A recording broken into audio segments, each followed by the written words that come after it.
closeout game feel any different than a regular game? How's it different? You're on the better side of the closeout game. I think the other teams will come and play with a desperation,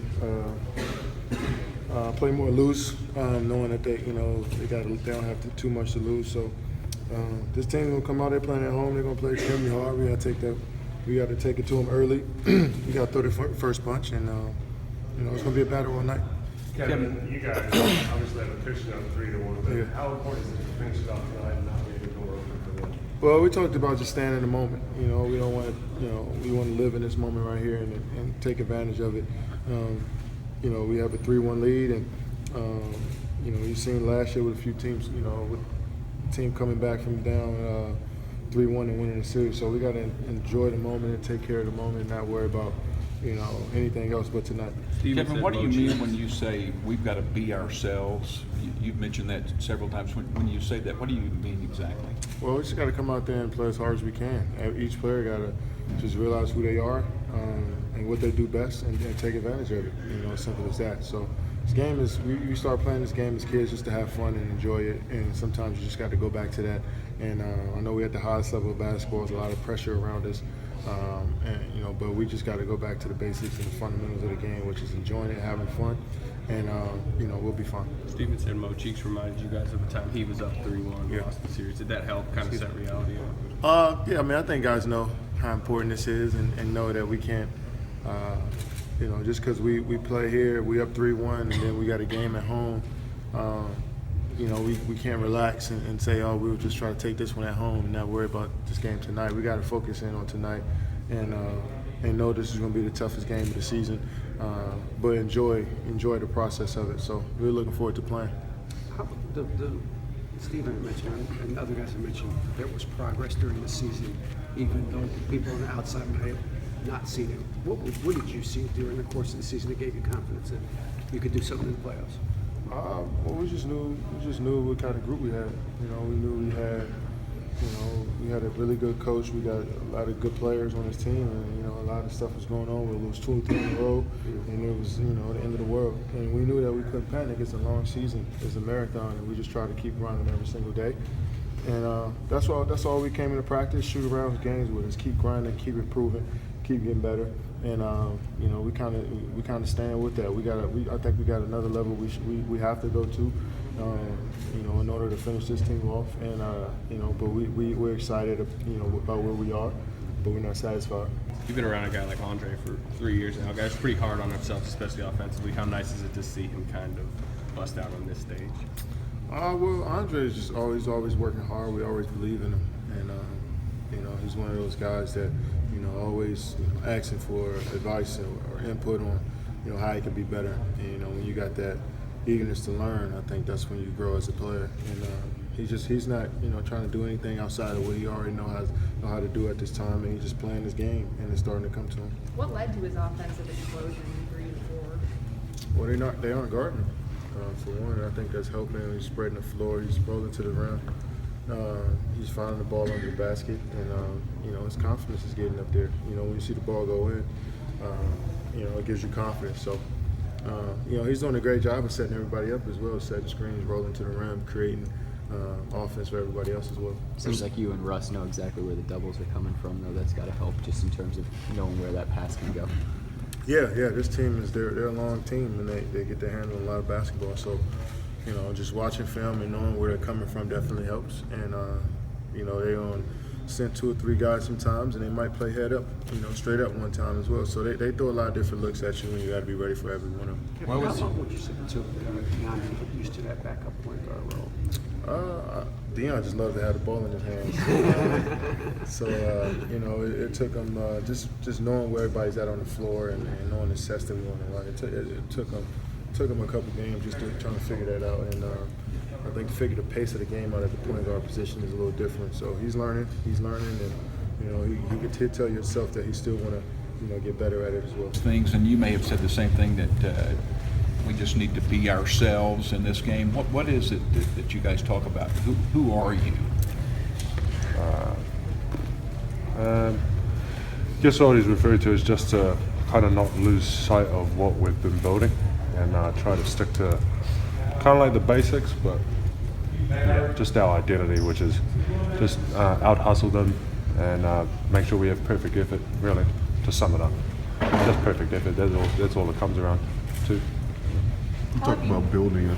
Was there an understanding the entire season that it would take time for y'all to get to where y'all are defensively now? Yes, yeah, it definitely was, especially because it's a new system. So we definitely knew it would take time, and that it was a process. And the coaches did a good job at just keep reminding us that, because it's frustrating, being in it. But yeah, it turned out good. When was the most frustrating time where it's a process, but you guys were really frustrated with it? Oh, there's always going to be like a feud between like bigs and smalls. Like they try and blame each other on whose fault it is on things. So there's that throughout the whole. That still happens now. So that you can't get away from that. But I guess pretty much there wasn't like an exact point where it was the most frustrating. Probably the start, you could probably say, just because everyone's new to it. But yeah, it's okay. Is there a different feel to a closeout game than the other games? I think so. Not for me personally, but I think there is.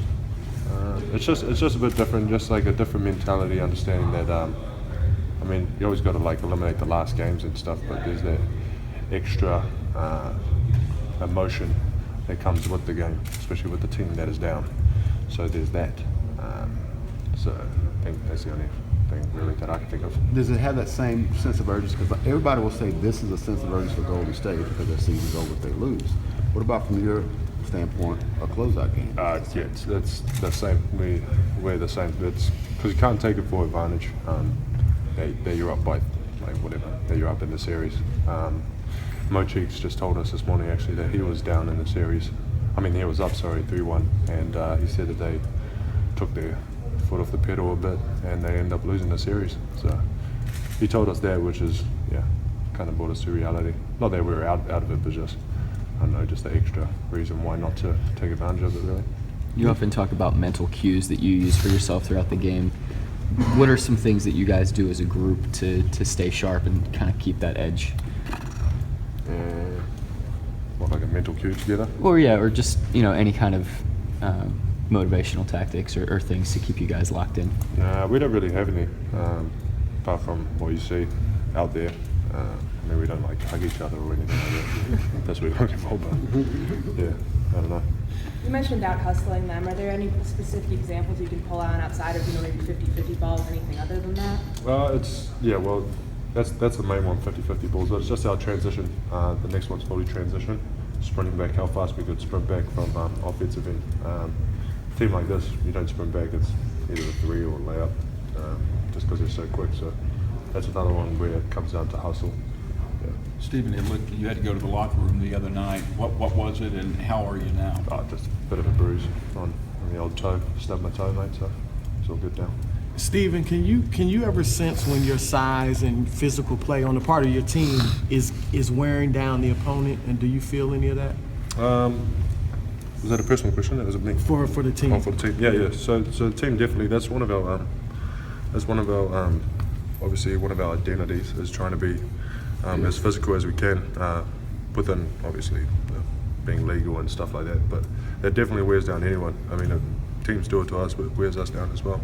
So we just mainly, that's why it always comes down to perfect effort and how much you could really sacrifice and push through, because it gets tiring by all of it. But as long as we could, we know that we have more drive as our whole goal than the other team. Yeah, they'll push us through. Steve Kerr's indicated that Andrew Bosch, Kerr's indicated that he wants more from Bogut. Do you expect him to play more tonight? Would that alter at all your approach or role? No, not at all. Whatever they do, I feel like we're prepared for. Our coaches done an amazing job at just preparing us for all kind of situation. I don't want to say all, and like come out with some crazy stuff out of the hat. So just for most of the situations out there. So yeah, I'm pretty confident whether he plays or not. But Steve, I'm sure it's been a season-long process getting to know Billy and understand what he wants to do. But how has he, in some ways, kind of earned your trust and earned the team's trust as a guy that really understands he has to get everybody involved? Yeah. How has he? Yeah. I mean, it's just being around us, bro. When we're going through tough times, whenever you obviously go through crappy times together with anyone. Yeah. You just fight the same battles, and you automatically have that trust anyway. That just grows with it, and then obviously the more games you play, more stuff you go through and overcome them with them, then that's obviously where the trust comes from. So probably that. Steven, when you go down with a tweaked ankle or a toe or whatever, you get hurt, it seems like you kind of stop and kind of gather yourself. Are you just basically just trying to decide that you're not hurt? Yeah, pretty much. It's weird. I always go through a process where like they're hurt, and then I try and move to see if it's like really serious. Because the same happened when I broke my hand. I didn't actually know. I thought I just needed to get it popped back in. I didn't know it was broken, so like I kind of go through this like checklist of like, okay, that ain't broken, this ain't broken. Okay, I'm pretty good, and then go from there. So yeah. It looked the other day like you started hitting yourself in the head. Was that part of that? After you like twisted the ankle or what? I hit myself in the head? Yeah, on the ground. Oh yeah, probably. I don't know what. Yeah, that's just weird. Yeah, that's just weird for me. I don't want to destroy the few brain cells that I have. Yeah. You mentioned the building of this. Was there a turning point, do you think, either in the playoffs or late regular season, and where do you think this team is in that building process? Well, so sorry. So like, where did I? Can you repeat it? What was that? You mentioned early comment about building. Yeah, what yeah. you're building here. Was there a turning point either in the playoffs or late regular season where you started to think this thing was building momentum, and where are you in that process? Yeah, it was just. I guess it was just when the playoffs hit, we kind of understood. We just kind of looked back and understood where we came from and what we started from, and that was really kind of the turning point because you saw progress, and that's how you really keep the inspiration going. You have to see some sort of progress. Right? So once we've seen that, I feel like that was our kind of just brought it to our realization really that we're actually really good. And we worked really hard to get here, and we deserve it, just like every other team who's in this point right now. They deserve it.